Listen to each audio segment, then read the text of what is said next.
The Bhakti movement was led by a series of popular saints called Nayanmars and Alvars. These saints rejected austerities, but they looked upon religion not as a matter of cold, formal worship, but as a living bond based on love between the god and the worshipper. And both in the South and North India, the revival and expansion of Hinduism took two forms: a renewed emphasis on Vedas and Vedic worship, on one hand, accompanied by a powerful literary and intellectual movement, and on other hand, a popular movement based on Tantra in North India. And on Bhakti in South India, both Tantra and Bhakti disregarded caste inequalities and were open to all. One of the innovations of Bhakti was to shift the center of public activity from the courts to the temples. Hi everyone, my name is Richa Singh and today we are going to discuss about a very important aspect of Bhakti movement, that is the role of temples in Bhakti movement. I welcome you all to this YouTube channel Study Phile IAS. तो आइए शुरुआत करते हैं और समझते हैं what was the role of the temples in Bhakti movement.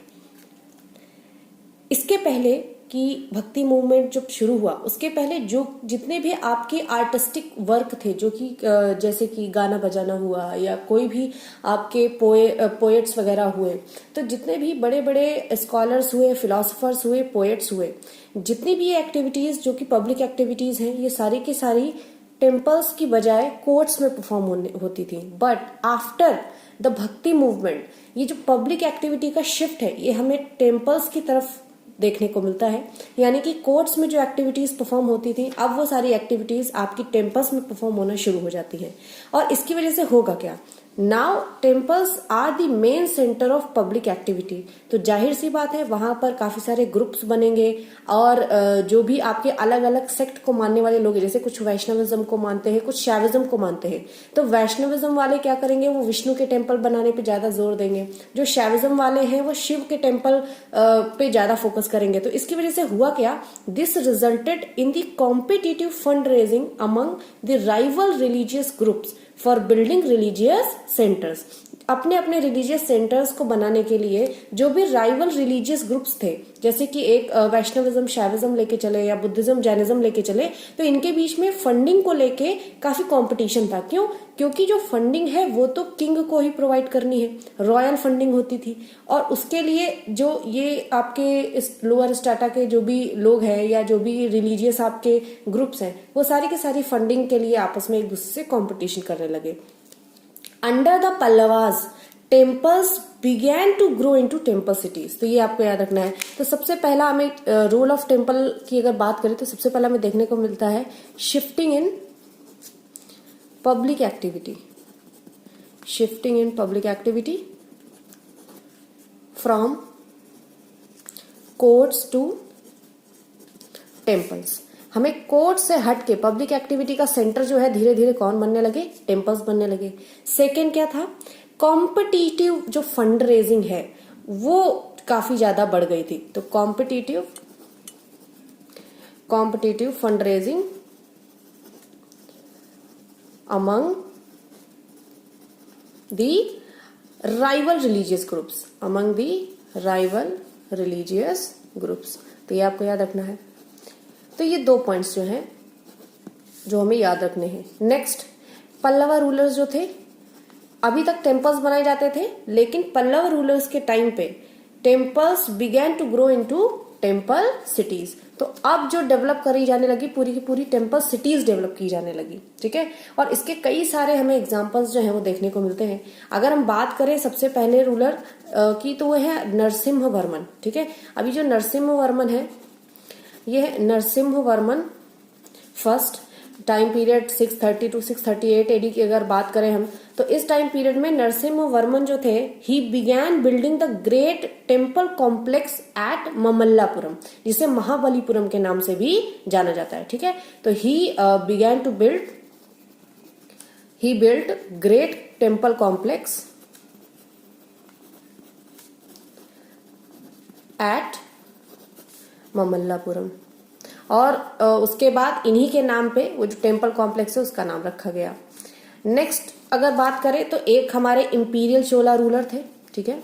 Imperial Chola ruler. और ये चोला रूलर जो है वो काफी फेमस चोला रूलर है, क्योंकि इन्होंने जो भी मॉन्यूमेंट्स बनाए हैं वो आपके काफी फेमस मॉन्यूमेंट्स हैं, काफी फेमस टेम्पल्स जो है इन्होंने बनाए हैं। तो ये है राजराजा फर्स्ट, और काफी फेमस चोला रूलर भी है ये। तो ये जो राजराजा फर्स्ट है जो कि इंपीरियल चोला है, इन्होंने तंजावुर में शिव टेम्पल बनवाया। ठीक है, कौन सा टेम्पल बनवाया? शिव टेम्पल बनवाया, which was completed after his death. इन्होंने शुरुआत कर दी थी तंजावुर में, इन्होंने शिव टेम्पल बनवाया, लेकिन वो जो काम है शिव टेम्पल का वो इनकी डेथ के बाद पूरा हुआ। दूसरा, उसी के साथ साथ राजराजा वन ने क्या किया, एक दूसरा मॉन्यूमेंटल टेम्पल बनवाया अपनी न्यू कैपिटल सिटी में। इनकी न्यू कैपिटल सिटी थी गंगईकोंड चोलपुरम। ठीक है, गंगईकोंड चोलपुरम। तो ये जो गंगईकोंड चोलपुरम है ये इनकी न्यू कैपिटल सिटी थी, न्यू कैपिटल सिटी। और यहां पर भी इन्होंने एक मॉन्यूमेंटल टेम्पल कॉम्प्लेक्स बनवाया था, मॉन्यूमेंटल टेम्पल। ठीक है, तो ये एग्जाम्पल्स है जो हमें ये बताते हैं कि उस टाइम के जो राजा थे उन्होंने बहुत वैष्णविज्म और शैविज्म के इन्फ्लुएंस में आके काफी सारे टेम्पल्स जो थे उनका भी कंस्ट्रक्शन निर्माण जो है वो करवाया। और उसका कारण भी यही था क्योंकि temples were the main centres of the public activity during the times of Bhakti movement. Next, अब ये जो चोला रूलर है इन्होंने जो इतने सारे टेम्पल्स बनवाए, तो इसके पहले राष्ट्रकूटा रूलर्स जो थे उन्होंने एलोरा और अजंता एलोरा केव्स के बारे में तो आपने सुना ही होगा। तो जो ये इसके पहले राष्ट्रकूटा जो रूलर्स रहे हैं, राष्ट्रकूटा रूलर्स ने एलोरा में काफी सारे जो भी टेम्पल्स आर्किटेक्चर जो है वो बनाया हुआ है। तो ऐसा बोला जाता है कि may be Cholas were inspired by the examples set by the Rashtrakutas. उसकी वजह से चोलास ने भी कई सारे टेम्पल और टेम्पल कॉम्प्लेक्सेस बनाना स्टार्ट कर दिया। Temples were the major economic ventures with the king donating economic resources spread all over the imperial domain। तो टेम्पल्स जो थे वो मेन इकोनॉमिक वेंचर थे जहां पर किंग डोनेट करते थे, किंग का कंट्रीब्यूशन होता था, और जो भी उनका पूरा इंपीरियल डोमेन है वहां पर ये सारी बात पहुंच जाती थी। तो इसका सोसाइटी पे, लोगों के दिमाग पे भी काफी प्रभाव पड़ता था।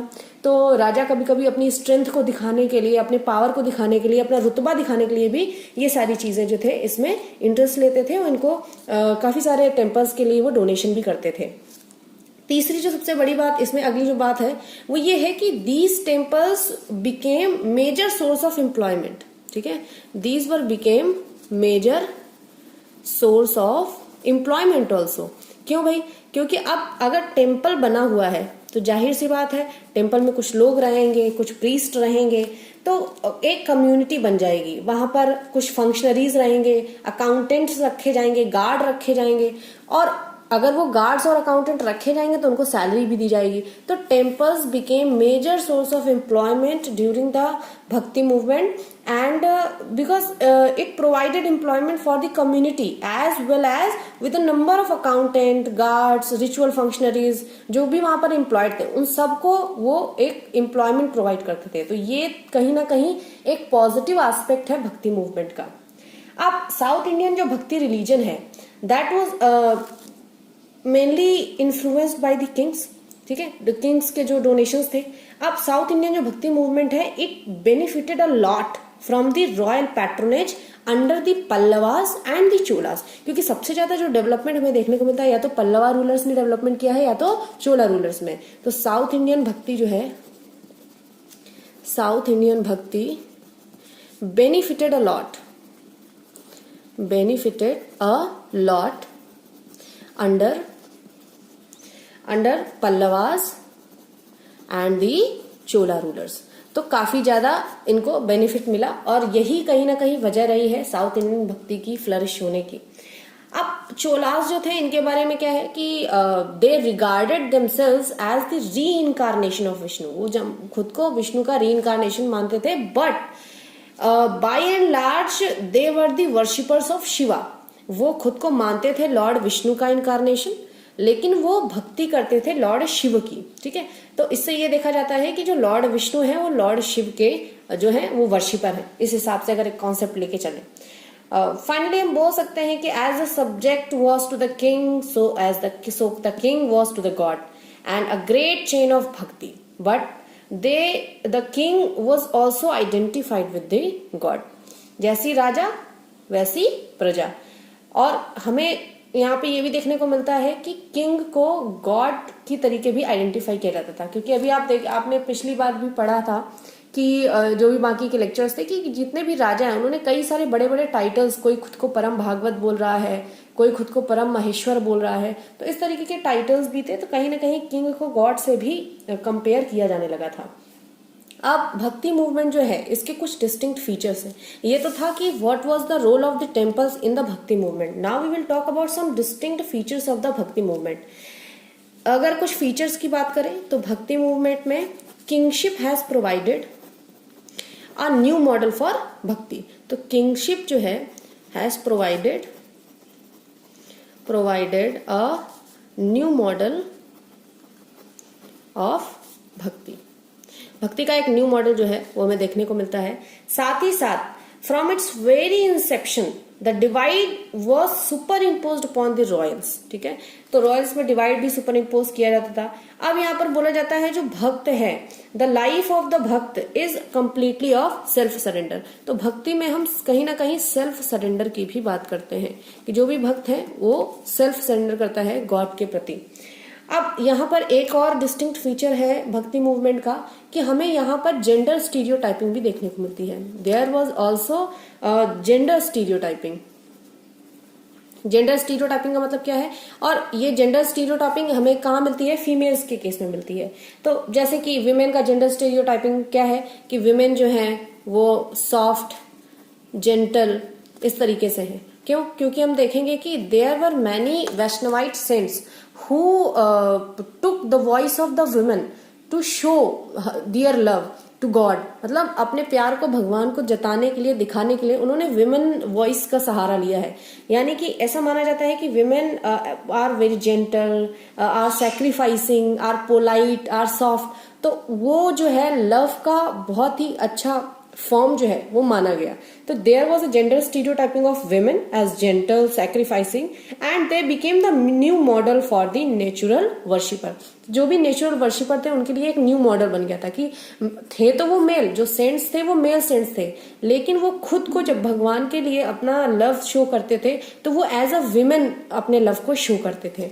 लेकिन अब ऐसा नहीं है कि जो विमेन की स्टीरियोटाइपिंग हुई है और ये जो जेंडर स्टीरियोटाइपिंग, हम सॉफ्ट और सैक्रिफाइस और जेंटल की बात कर रहे हैं, इसमें कहीं ना कहीं हमें कुछ और विमेन सेंट पोएट्स देखने को मिलती हैं जिन्होंने कहीं ना कहीं जो सोसाइटल नॉर्म्स उस समय थे वहां से हट के कुछ फैसले लिए और वो एक नए तरीके के मॉडल के रूप में सामने निकल के आई। ठीक है, तो ये तो हमने बात कर ली कि gender stereotyping was there. Some of the Tamil bhakti poets spoke through the women's voice. जैसे कि अगर बात करें तो Nammalvar in the poem imagines himself as a women abandoned by the Krishna. तो नम्मलवार एक आपके पोएट है वो जो खुद को एज अ विमेन अज्यूम करते हैं और मानते हैं कि उन्हें कृष्ण, वो ऐसी एज अ विमेन खुद को अज्यूम करते हैं जिन्हें कृष्ण ने छोड़ दिया है, अबैंडन कर दिया है। But at the same time, a new stereotype arose of women who defied conventional society to pursue her personal religious calling। मतलब ऐसा मनुस्मृति, उस समय की बात करें तो मनुस्मृति काफी ज्यादा पॉपुलर थी। मनुस्मृति के हिसाब से विमेन की जो एक जेंडर डेफिनेशन दी गई थी कि विमेन्स जो हैं they are constant subservient to their father, husband and son at different stages of her life। कि एक विमेन जो है women is always subservient to her father, her husband और her son at different stages of her life. अपने जीवन में पहले पिता के कंट्रोल में, फिर पति के कंट्रोल में, उसके बाद अपने पुत्र के कंट्रोल में रहेंगी। तो इस तरीके की जो एक विचारधारा मनुस्मृति में निकल के सामने आई थी, वहां से हट के दो आपके सेंट पोएट्स हैं। एक का नाम है आपका कराईकल अम्मैयार जो कि नैनमार सेंट पोएट है। ठीक है, तो कौन है कराईकल अम्मैयार जो कि आपके नैनमार सेंट पोएट है, नैनमार मार सेंट पोएट है। और दूसरी हमारी फेमस सेंट पोएट है, वैष्णवाइट है, वो है अलवार सेंट पोएट, जिनका नाम है अंडाल। ठीक है, तो ये जो सेंट पोएट्स हैं, दे became the prototype for such deviant behaviour. इन्होंने अपनी खुद की रिलीजियस कॉलिंग ली, क्योंकि हम देखते हैं भक्ति मूवमेंट में, चाहे वो वैष्णविज्म की बात हो या शैविज्म की बात हो, हमें ज्यादातर वहां पर मेल पोएट्स ही देखने को मिलेंगे, मेल सेंट्स ही देखने को मिलेंगे। बहुत कम हमें वहां पर वीमेन सेंट जो है वो देखने को मिलती हैं। और उन्हीं में से ये है, एक है आपकी करक्कल अम्मैयार जो कि नैनमार सेंट पोएट है, और एक है अंडाल जो कि अलवार सेंट पोएट है। तो इन्होंने कहीं ना कहीं लीक से हटके, जो जेंडर एक स्टेटमेंट मनु की स्मृति में लिखा हुआ था कि विमेन को ऐसा ऐसा होना चाहिए, उन्होंने उस चीजों से हटके खुद की रिलीजियस कॉलिंग पे फोकस किया, अपने मन की आवाज सुनी, और उनको जहां पर उनका इंटरेस्ट था उन्होंने उसी कॉलिंग को आगे लिया, और अपने इंटरेस्ट के हिसाब से ही उन्होंने सारे आगे अपने जो भी स्टेप्स थे वो उठाए। और वो वैष्णवाइट और शैवाइट जो सेक्ट हैं, अलवार और नैनमार सेंट पोएट्स के रूप में निकल के सामने आई। तो ये कुछ डिफरेंट एस्पेक्ट थे, आपके फीचर्स थे भक्ति मूवमेंट के। अब अगर बात करें कि as a social protest movement हम किस तरीके से देखते हैं, भक्ति मूवमेंट को as a social protest movement हम किस तरीके से देखते हैं, सोसाइटी का क्या जो हमें इफेक्ट है वो देखने को मिलता है, या भक्ति का सोसाइटी में क्या इफेक्ट देखने को मिलता है। तो भक्ति मूवमेंट शुरू होने की वजह से there were first political units possessive of really large territories.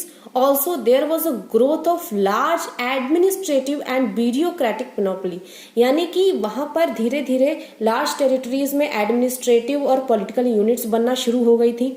अब जाहिर सी बात है, अगर कोई सेक्ट है, कोई ग्रुप है, अगर एडमिनिस्ट्रेटिव और पॉलिटिकल यूनिट्स बनती है तो जाहिर सी बात है उनको रिसोर्सेज चाहिए होंगे, and all this needed garnering of resources and the burden of the expenditure was borne by the masses of the people, यानी कि जो मासेस थे, जो लोग थे, उनसे फंडिंग रेज की जाती थी और उससे ही सारी चीजें चलती थी। तो हमें कहीं ना कहीं भक्ति जो मूवमेंट है उसका सोशियो पॉलिटिकल बिहेवियर भी यहाँ पर देखने को मिलता है। तो we also see the social political behavior या social political aspect of bhakti movement in the form of fund raising for the administrative और bureaucratic purposes। ठीक है, तो ये चीजें जो है वो भी भक्ति मूवमेंट में थी। अब अगर हम बात करें कि भक्ति मूवमेंट जो है वो नेगेटिविज्म को प्रमोट कर रही थी या उसमें कुछ पॉजिटिविटी थी, तो अभी तक जो हमने बात की है उससे तो यही पता चलता है कि भक्ति मूवमेंट जो है उसमें पॉजिटिव एस्पेक्ट्स जो हैं वो ज्यादा थे।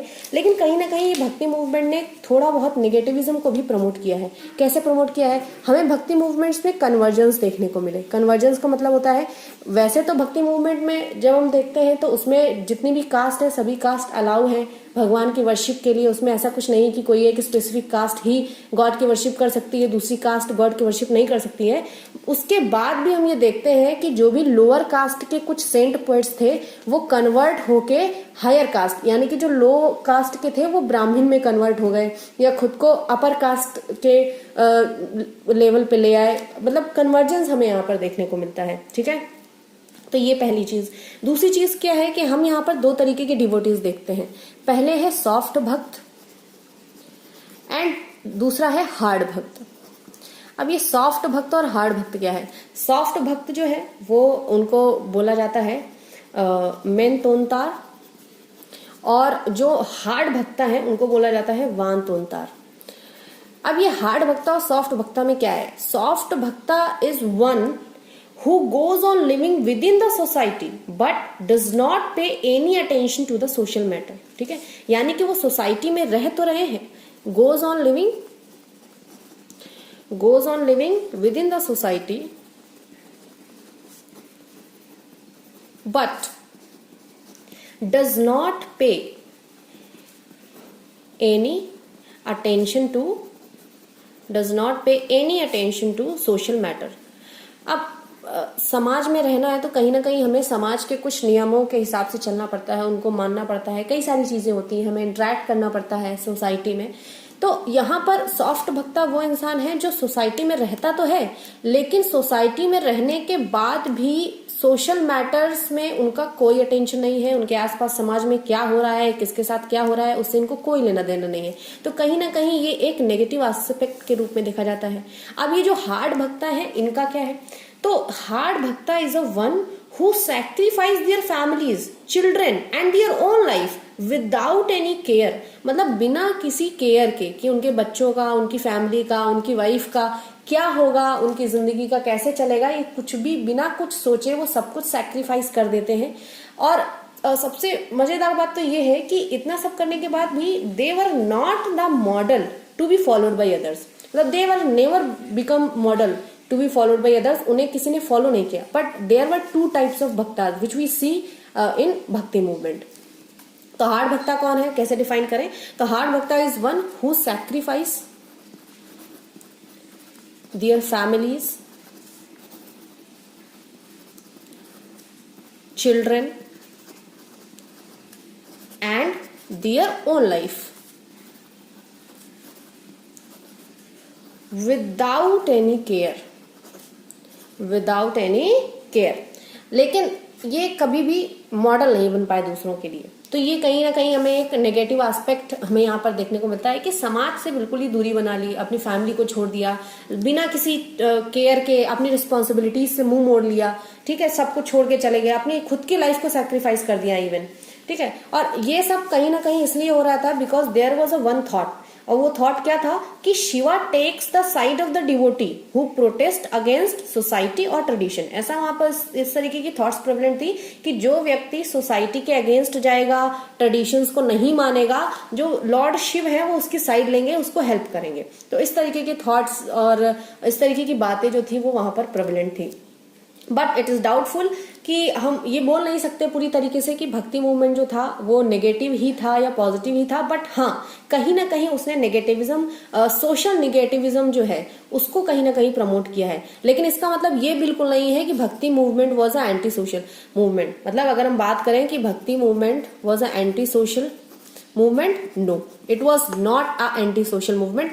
किसी भी भक्ति मूवमेंट में ऐसा बोला नहीं गया है कि आपको समाज को छोड़ना है या ऐसा कुछ करना है। बस जिन लोगों ने इस चीज को फॉलो किया है, खुद से उन्होंने कई सारी चीजें ऐसे की हैं कुछ लोगों ने, जिसकी वजह से कहीं ना कहीं इसका नेगेटिव एस्पेक्ट जो है, नेगेटिव इफेक्ट जो है वो हमें सोसाइटी पे देखने को मिलता है। ठीक है, ये अलग अलग थॉट्स कि अपने घर को छोड़ दो या अपने घर में रहो तो किसी की केयर मत करो, अपने आसपास क्या हो रहा है आपको उससे कोई मतलब नहीं है। तो ये सारी चीजें जो थी ये कहीं ना कहीं हमें एक नेगेटिव एस्पेक्ट में देखने को मिलती है।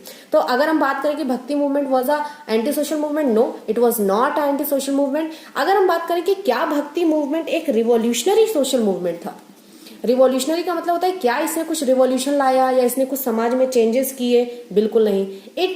It was neither a anti social movement nor a revolutionary social protest movement. तो ये आपको याद रखना है, neither anti social nor revolutionary, but it just focused on the devotion and love aspect of an individual towards his और हर God. ठीक है, तो भगवान के प्रति बस डिवोशन पे फोकस किया है इसमें, ना तो इसने सोसाइटी में कुछ चेंज करने की कोशिश की और ना ही ये एंटी सोशल मूवमेंट था। ठीक है, तो ये चीज आपको दिमाग में रखनी है। ठीक है, नेगेटिविज्म है but it was not anti social. अब जैसे कि भक्ति मूवमेंट के टाइम पे जो बुद्धिज्म और जैनिज्म थे, बुद्धिज्म और जैनिज्म जो थे उन्होंने मेनली फोकस किया है कि अगर आपको अपनी ह्यूमन सफरिंग से ऊपर उठना है तो आपको टोटल डिनायल या रिनंसिएशन के पाथ पे जाना पड़ेगा। बट भक्ति जो है it achieved this by total devotion और वर्शिप। यहाँ पर जो बुद्धिज्म एंड जैनिज्म है, ठीक है, Buddhism and Jainism, they talk about total denial और रिनंसिएशन, बट भक्ति talks about devotion and worship. तो ये पहला, अगर अब आपको कंपैरिजन करना है तो आप ये कंपैरिजन कर सकते हैं कि एक ये एस्पेक्ट है भक्ति मूवमेंट का और बुद्धिज्म जैनिज्म और बाकी जो भी सोशल प्रोटेस्ट मूवमेंट चल रहे थे। जब भक्ति मूवमेंट था उसके साथ साथ बाकी और भी काफी सारे रिलीजियस मूवमेंट चल रहे थे। अब एक और डिफरेंस जो हमें देखने को मिलता है वो यही मिलता है कि जितने भी आपके अदर सोशल प्रोटेस्ट मूवमेंट्स थे, दे प्रोटेस्टेड अगेंस्ट इनजस्टिस। और कहां का injustice? Which was done in the Hindu social system. Hindu social system, और ये जो इनजस्टिस है इसका सामना किसे करना पड़ता था? For example untouchables, for example women की लाइफ को मनुस्मृति के हिसाब से एकदम बांध के रख दिया गया था, उसकी अलग अलग डेफिनेशंस दे दी गई थी। और जो अनटचेबल्स थे, जो चांडाल एक ग्रुप निकल के आया, तो ये लोअर स्टेटस सोसाइटी के जो लोग थे, विमेन और खासकर जो लो कास्ट या अनटचेबल्स जिन्हें बोले, तो इन लोगों के ऊपर काफी सारे अत्याचार या काफी सारा इनजस्टिस होता था इनके साथ। तो इस इनजस्टिस के खिलाफ जितने भी बुद्धिज्म हो या जैनिज्म हो या बाकी जो भी सोशल प्रोटेस्ट मूवमेंट हो, उन्होंने इनके खिलाफ आवाज उठाई। लेकिन भक्ति मूवमेंट ने ऐसा कुछ भी नहीं किया। Bhakti movement did not try to change और रिफॉर्म द सिस्टम इटसेल्फ। ये याद रखना है आपको कि सिस्टम को चेंज करने का बिल्कुल कोशिश नहीं हुई है भक्ति मूवमेंट बार बार बोला जा रहा है, बार बार I am trying to focus कि भक्ति मूवमेंट ने बस इतना कहा है कि एक इंडिविजुअल को अगर गॉड से अपने कनेक्शन को मजबूत करना है तो डिवोशन होना चाहिए, वर्शिप होनी चाहिए, लव होना चाहिए। इसके अलावा सोसाइटी से रिलेटेड कोई भी चेंजेस जो है वो भक्ति मूवमेंट के द्वारा हमें देखने को नहीं मिलते हैं, कोई भी रेवोल्यूशन देखने को नहीं मिलता है। तो भक्ति movement did not try to change or reform the system itself। तो ये चीज आपको याद रखनी कि कोई भी सिस्टम चेंज नहीं हुआ है। अब एक और एस्पेक्ट है जो हमें कहीं ना कहीं इसका एक नेगेटिव फीचर दिखाता है भक्ति मूवमेंट का, क्योंकि भक्ति मूवमेंट का सोशल बेस था। तो जो भी इनजस्टिस हो रहा था हिंदू जो सोशल सिस्टम में, कहीं ना कहीं अगर वो कोशिश करते तो रिवॉल्यूशन हो सकता था या वो थोड़ा सा कोशिश कर सकते थे, लेकिन उन्होंने इस ये जो टॉपिक है इसकी तरफ ध्यान नहीं दिया। ठीक है, सोशल रिवॉल्यूशन की कभी बात नहीं सोची, ना उसके बारे में बात की। उसके अलावा इसने क्या किया कि जो नॉन ब्राह्मण एलिमेंट्स थे भक्ति मूवमेंट्स के टाइम पे, जो नॉन ब्राह्मण एलिमेंट्स थे, those elements got tangled with the Brahmanic sentiments. यानी कि जो मेजर लीडरशिप पोर्शन था वो ब्राह्मण था, लेकिन जो मैक्सिमम जो लार्ज सोशल उसका स्ट्रेटा था वो सोशल बेस जो था वो लार्जली आर्टिशियंस का था, लो कास्ट जो भी लोग थे उनका था। लेकिन कहीं ना कहीं कुछ ब्राह्मणिक सेंटिमेंट्स थे। ठीक है, कि ब्राह्मण है, जो आपके 4 वर्ण जिनके बारे में हमारे यहाँ वेदों में बोला गया है, तो जो उसमें ब्राह्मण है दैट इज द फर्स्ट वर्ण। ठीक है, और उसको बेस्ट बोला जाता था। तो कहीं ना कहीं हम देखते हैं कि जो भी लो कास्ट थे उन्होंने खुद को ब्राह्मण में ट्रांसफॉर्म कर लिया। इसका एग्जाम्पल जो है वो देखते हैं नंदनार एक सेंट थे। He got transformed into a ब्राह्मण। जरूरत नहीं थी कि आपको ब्राह्मण में क्यों चेंज होना है, मतलब आप जो भी आपका स्टेटस है आप उसको मेंटेन करिए, लेकिन कहीं ना कहीं ब्राह्मण सेंटिमेंट्स जो थे उनका प्रभाव हमें वहां पर देखने को मिलता है।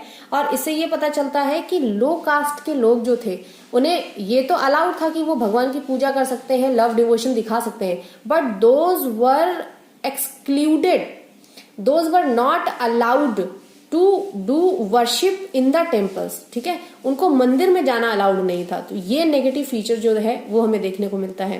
And with the passage of the time caste structures often reasserted themselves.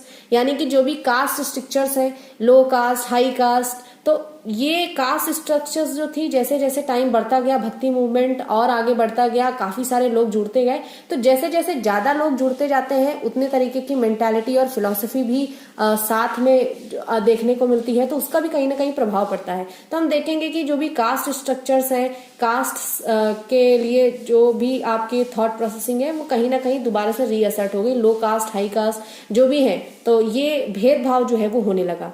Even कि जो श्री वैष्णविज्म के आचार्य हैं जिनके बारे में बात की थी हमने, जो है रामानुज, ठीक है, he also accepted the caste division. He also accepted the caste division but in a limited system, limited form. ठीक है, भले ही लिमिटेड फॉर्म में हो, लेकिन रामानुज जो कि श्री वैष्णव सेक्ट से बिलोंग करते हैं, तो रामानुज जो है उन्होंने भी कहीं ना कहीं कास्ट डिवीजन जो है उसको एक्सेप्ट किया है। ठीक है, तो ये सारी चीजें जो थी वो एक सोशल डायमेंशन था, देख लिया हमने यहाँ पर किस तरीके से एक नेगेटिव डायमेंशन है, सोशल डायमेंशन क्या है भक्ति मूवमेंट का। Now we will move to inter religious dialogues of Bhakti movement, कि भक्ति जो मूवमेंट था उसके साथ जो भी बाकी दूसरे रिलीजियस मूवमेंट्स चल रहे थे उनके साथ भक्ति मूवमेंट का क्या रिलेशन था। जो भी वैष्णविज्म और शैविज्म से जुड़े हुए लोग थे वो उनके सब्सिक्वेंटली उनके ऑल्टरनेट जो चलने वाले बाकी सारे रिलीजियस मूवमेंट्स हैं उनके साथ किस तरीके की थॉट प्रोसेस थी, किस तरीके का रिलेशन था। इसके पहले भी वी हैव टॉक्ड अबाउट कि जो भी आपके ये पोएट्स हैं इनमें कहीं ना कहीं हमें एक रूड बिहेवियर देखने को मिलता है, क्रिटिसिज्म देखने को मिलता है बुद्धिज्म और जैनिज्म के प्रति। तो यही बात जो है वो यहाँ पर हम देखते हैं। तो there was a violent aspect of bhakti also. ठीक है, तो we also see a violent aspect of bhakti. ठीक है, these are the inter religious dialogues जिनके बारे में बात कर रहे हैं। तो we also see the violent aspect of bhakti, not only inflicting self injury, यानी कि यहाँ पर मैं देखा कई लोग जो हैं वो सेल्फ इंजरी भी करते थे, भगवान को पाने की चाह में वो खुद को बहुत नुकसान पहुंचा लेते थे। ठीक है, अब as a expression of devotion, अब उसको बोला जाता था कि ये हमारा डिवोशन के जो है हमारा भगवान के प्रति वो एक्सप्रेशन है, इसका हम इसी तरीके से एक्सप्रेस कर रहे हैं, we are expressing our love to the god by self injury.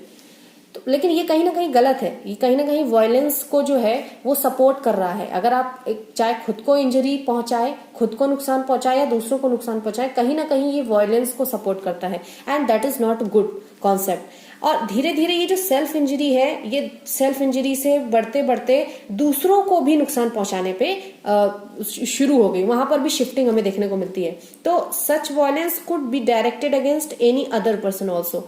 अब जैन्स की बात करें, किलिंग की बात करें या खुद के सन की किलिंग की बात करें, हमने देखा है कि बहुत सारे ऐसे राजा हैं जिन्होंने शैविज्म और वैष्णविज्म के इन्फ्लुएंस में आके जैन्स को मारा है, उनकी किलिंग की है, बुद्धिस्ट मॉन्क्स को मारा है और इवन अपने खुद के सन तक को मारा है। कई सारे ऐसे एग्जांपल्स आपको देखने को मिलेंगे यहाँ पे। तो that was a very bad aspect of Bhakti movement, violent aspect of Bhakti movement. अब इसके एग्जांपल्स भी बहुत सारे हैं, हम जेन्युइन हेट्रेड भी देखने को हम जो भी वैष्णविज्म और शैविज्म के जो सेंट पोएट्स हैं उनकी पोएम्स में हम कहीं ना कहीं एक हेट्रेड जो है वो हमें देखने को मिलता है बुद्धिज्म और जैनिज्म के अगेंस्ट इन अर्ली जो भी पोएट डिवोटी हैं।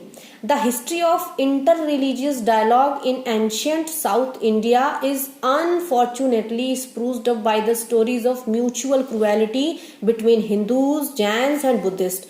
हिंदूज, जैन्स और बुद्धिस्ट, जैन्स हिंदूज को मार रहे हैं, हिंदूज जैन्स को मार रहे हैं, जैन्स बुद्धिस्ट को मार रहे हैं, सब आपस में लड़ रहे हैं, एक दूसरे को मार रहे हैं। तो ये काफी गलत एस्पेक्ट जो है, काफी रॉन्ग एस्पेक्ट जो है वो हमें देखने को मिलता है। इसका एग्जाम्पल भी है। एग्जाम्पल क्या है कि ऐसा बोला जाता है कि मदुरई के पांड्या किंग जो थे, मदुरई के जो पांड्या किंग थे, Pandya king he executed large number of Jain Monks. उन्होंने काफी सारे जो जैन मॉन्क्स थे उनको एग्जीक्यूट कर दिया था, उनको मरवा दिया था। क्यों मरवाया था?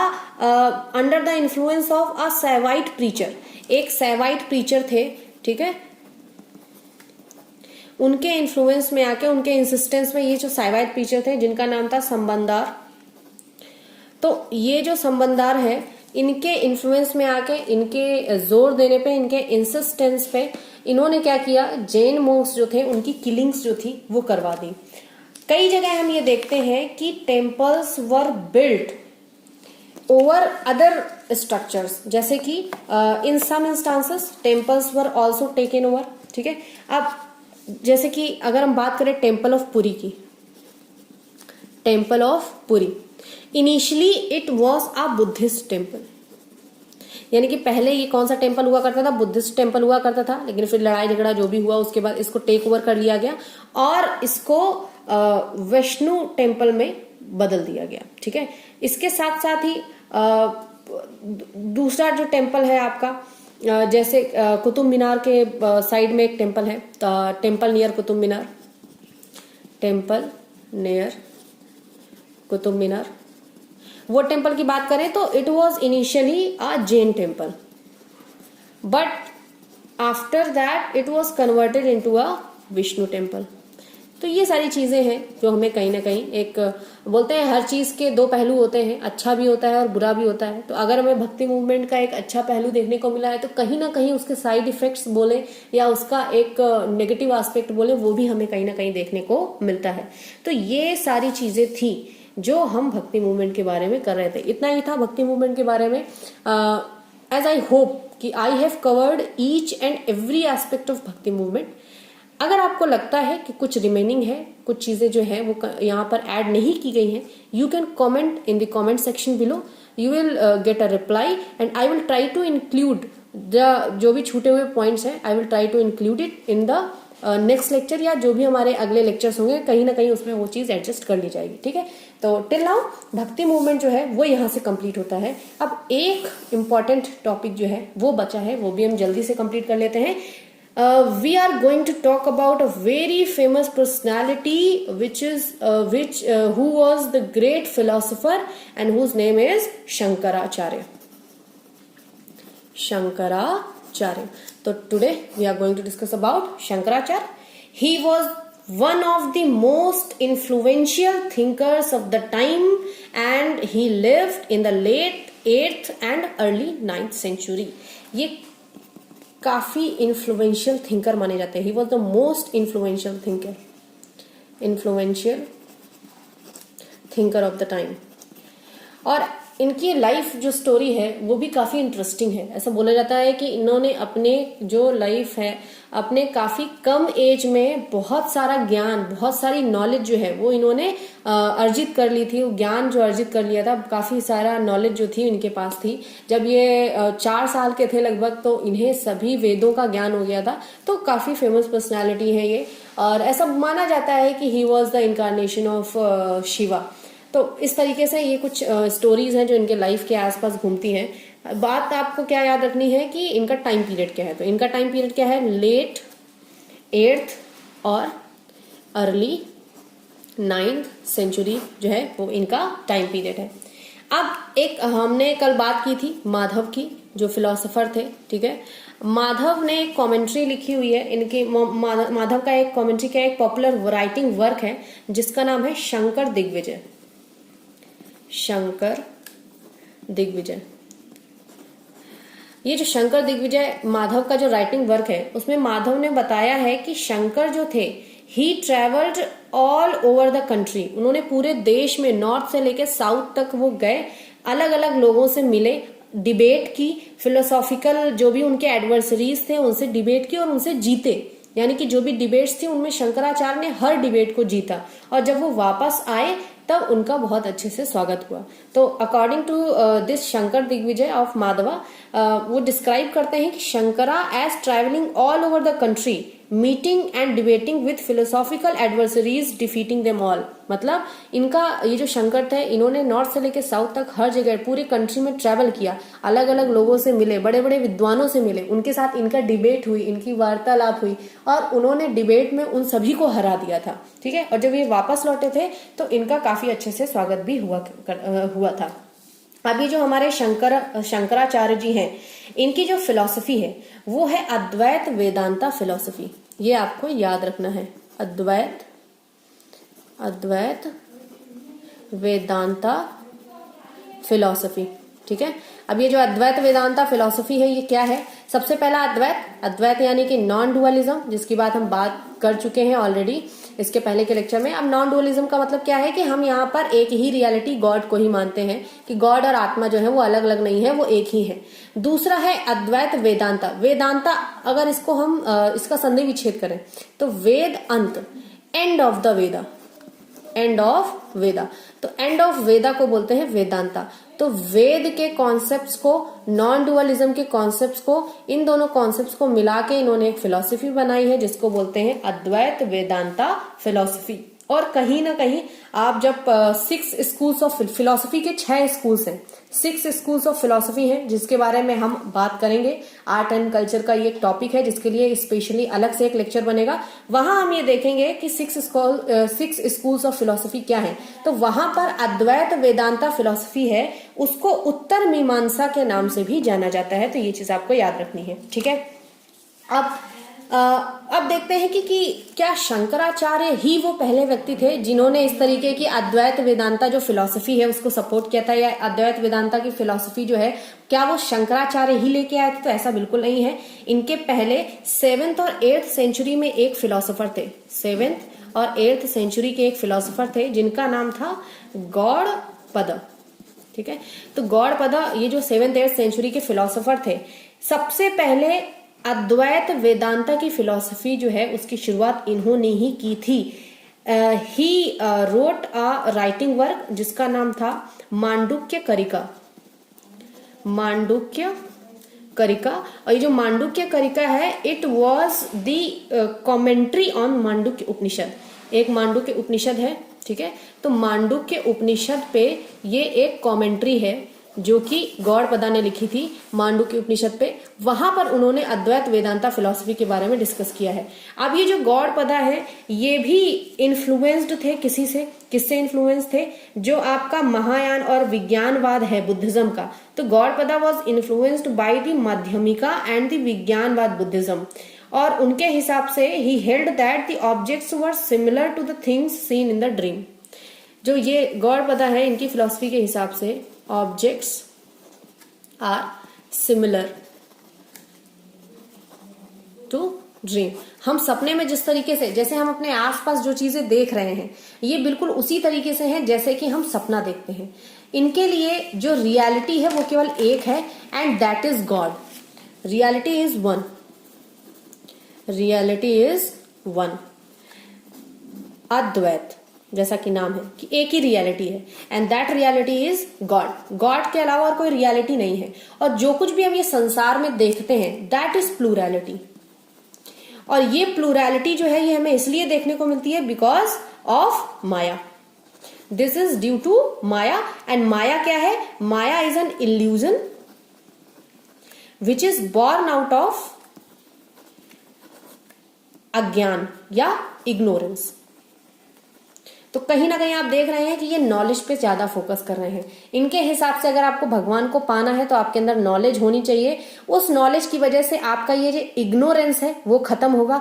इग्नोरेंस की वजह से जो आप इल्यूजन जो आपके सामने बना हुआ है, जो माया है, वो खत्म होगी। और जब माया खत्म होगी तो आप देखेंगे कि प्लूरैलिटी तो है ही नहीं, जो कुछ है वो बस रियलिटी है, that is god, that is Advaita. तो ये जो है ये है इनकी फिलॉसफी। अब ये जो नॉलेज है ये कहां से आएगी? तो इनके हिसाब से ये जो नॉलेज है ये मिलती है हमें वेदों से।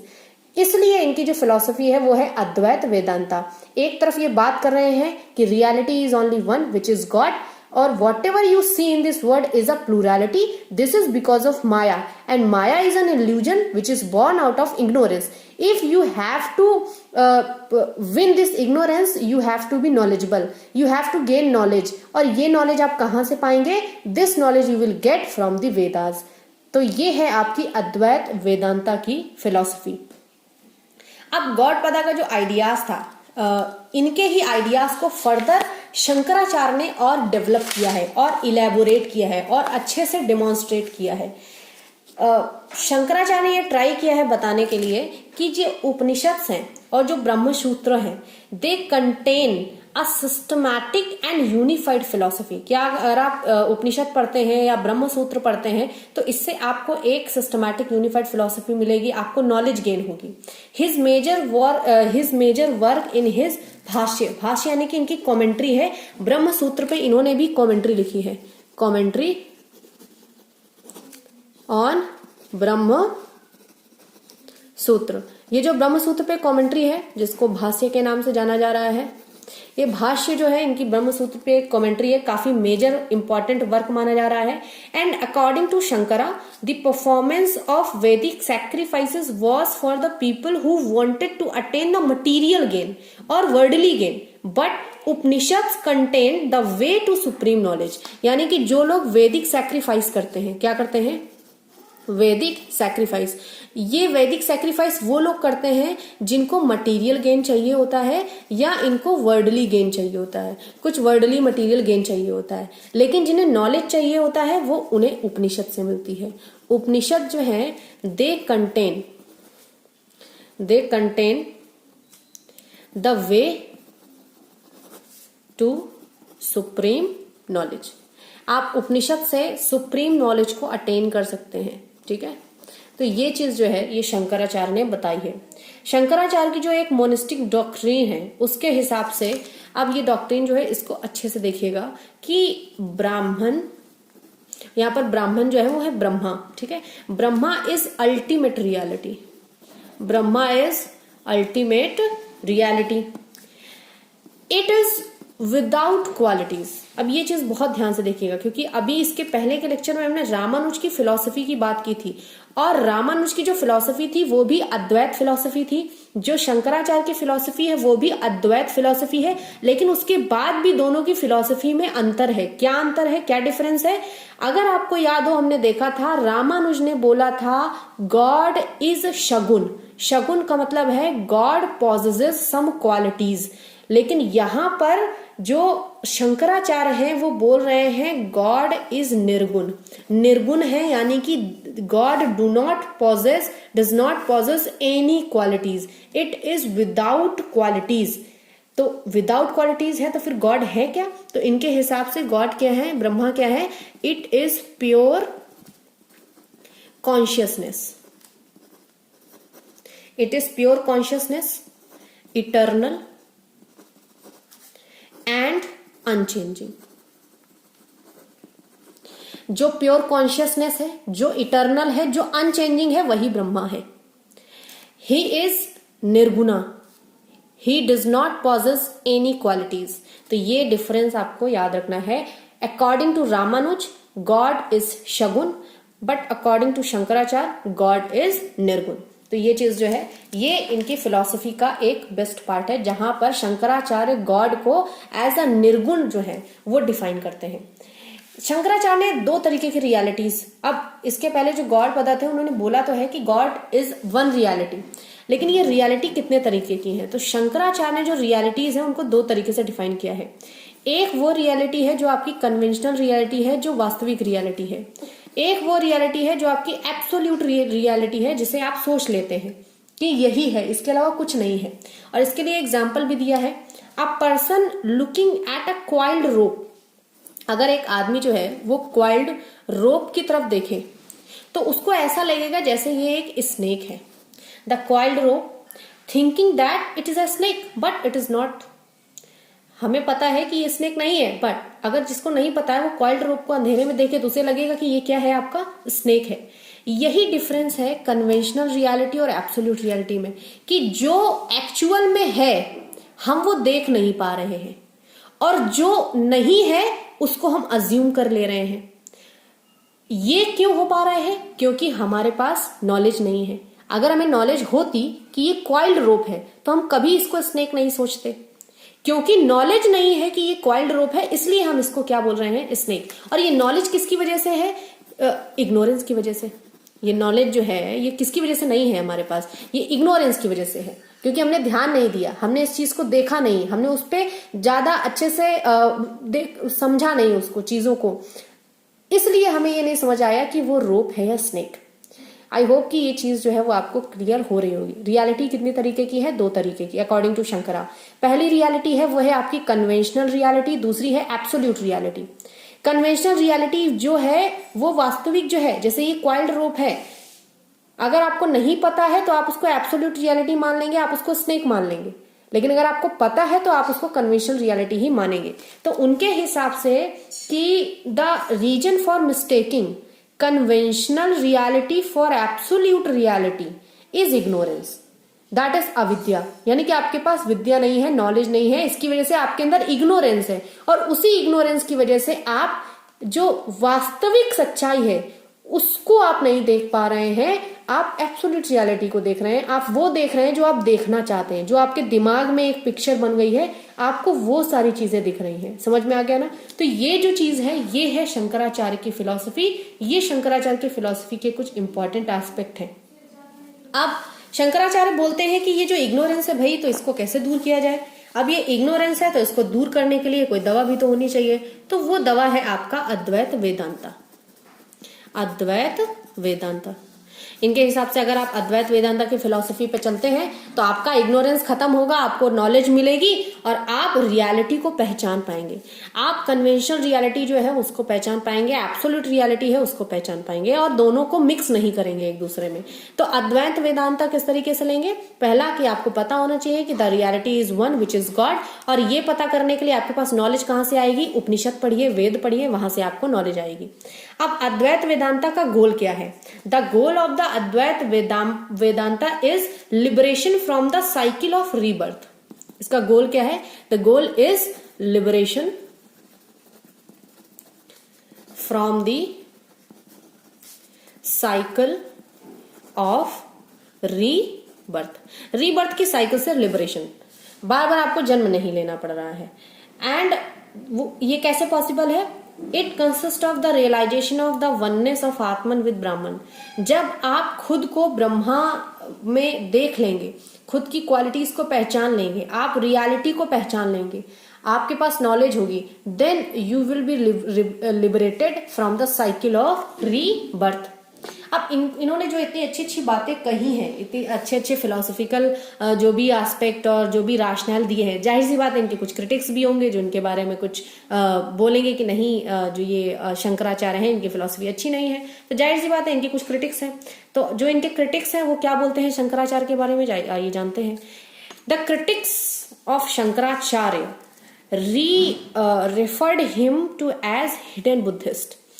जो क्रिटिक्स हैं इनके, शंकराचार्य के जो क्रिटिक्स हैं, वो क्रिटिक्स शंकराचार्य को हिडन बुद्धिस्ट मानते हैं। क्या मानते हैं? Hidden Buddhist. क्यों मानते हैं? क्योंकि कहीं ना कहीं शंकराचार्य की जो अद्वैत वेदांता की फिलॉसफी है, जहां पर वो liberation from the cycle of rebirth की बात करते हैं, इल्यूजन की बात करते हैं कि जो दुनिया है that is a illusion, word is an illusion, वो वास्तविक नहीं है, दैट इज अ माया। और यही सेम जो फिलॉसफी है, महायान जो सेक्ट है बुद्धिज्म का, वो भी यही बातें करता है। तो इनकी जो सिमिलैरिटीज है वो मिलती जुलती है, इसलिए इनके जो क्रिटिक्स है शंकराचार्य के, वो बोलते हैं Shankaracharya is a hidden Buddhist. लेकिन शंकराचार्य तो महान विद्वान थे। अब ऐसा तो है नहीं कि वो अपने जो भी क्रिटिक्स हैं उनको जवाब ना दें, तो उन्होंने भी जवाब दिया। उन्होंने कुछ काउंटर जो ऑब्जेक्शंस हैं वो उठाए हुए हैं, और जो भी जिन्होंने भी शंकराचार्य की फिलॉसफी पे सवाल उठाया, फिर चाहे वो 6 स्कूल्स ऑफ फिलॉसफी ही क्यों ना हो, सांख्य स्कूल, न्याय स्कूल या मीमांसा स्कूल, ये जो 6 स्कूल्स ऑफ फिलॉसफी है, इन्होंने कहीं ना कहीं शंकराचार्य की फिलॉसफी पे सवाल उठाए। जो बुद्धिस्ट और जैनिज्म, जो बुद्धिज्म और जैनिज्म है, इनके भी जो लोग थे, उन्होंने भी शंकराचार्य की फिलॉसफी पे क्वेश्चंस उठाए थे, लेकिन शंकराचार्य ने सबको काउंटर आर्ग्यूमेंट जो देके शांत कर दिया। और इसीलिए बोला जाता है कि जितनी भी डिबेट्स इनके साथ होती थी, ये सारी डिबेट्स को जीत जाते थे। अब शंकराचार्य जी के बारे में एक चीज और जानते हैं कि शंकरा जो थे, शंकराचार्य जी, उन्होंने 10 नामी सेक्ट भी बनाया था। 10 नामी सेक्ट, कई सारे मठास वगैरह भी बनवाए थे, मोनेस्ट्रीज बनवाए थे।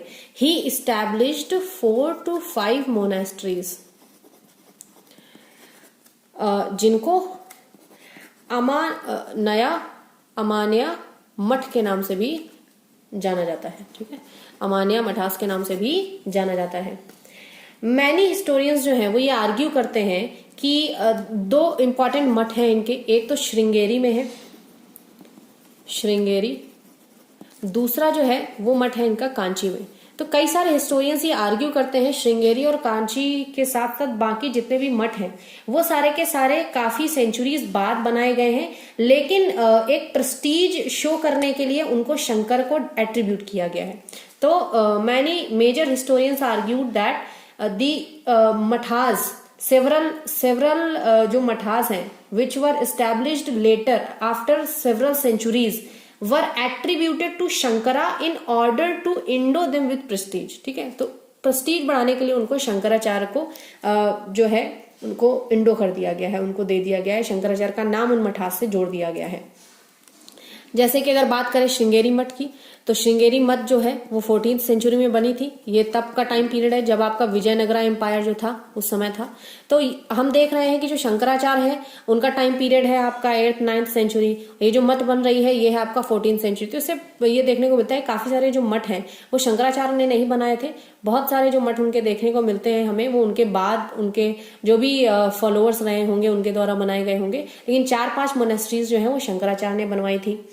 अब एक लास्ट कंक्लूडिंग रिमार्क जो है वो शंकराचार्य के बारे में हम कर देते हैं कि Shankaracharya upheld the Vedas as the fountain head of the true knowledge. उनके हिसाब से जो वेदा है, Vedas are the fountain head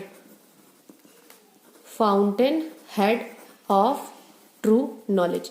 अगर आपको सच्चा ज्ञान चाहिए तो आप वेदास को पढ़िए। तो Vedas are the fountain head of the true knowledge. Shankaracharya did not reject the path of bhakti by which the devotee merged with the god, but for this the heart had to be cleansed through gyan और knowledge. मतलब शंकराचार्य भक्ति के concept को reject नहीं करते हैं, लेकिन उनके हिसाब से अगर आपको भक्ति करनी है, भगवान की वर्शिप करनी है, उसके लिए आपका दिल जो है वो क्लीन होना चाहिए। और दिल, हार्ट, हृदय जो है वो कैसे क्लीन होगा? वो क्लीन होगा ज्ञान के प्रकाश से, यानी कि नॉलेज से। और वो नॉलेज कहाँ से मिलेगी आपको? वेदों से मिलेगी। तो कहीं ना कहीं मेन फोकस जो था वो था उनका नॉलेज पे, वेदों पे, ज्ञान पे, कि आप नॉलेज के थ्रू ही भगवान को पा सकते हैं। Knowledge is the only way to attain the god. ठीक है, तो यहां से हमारा फाइनली ये जो वैष्णविज्म, शैविज्म और शंकराचार्य का जो टॉपिक है वो फाइनली यहां से कंप्लीट होता है।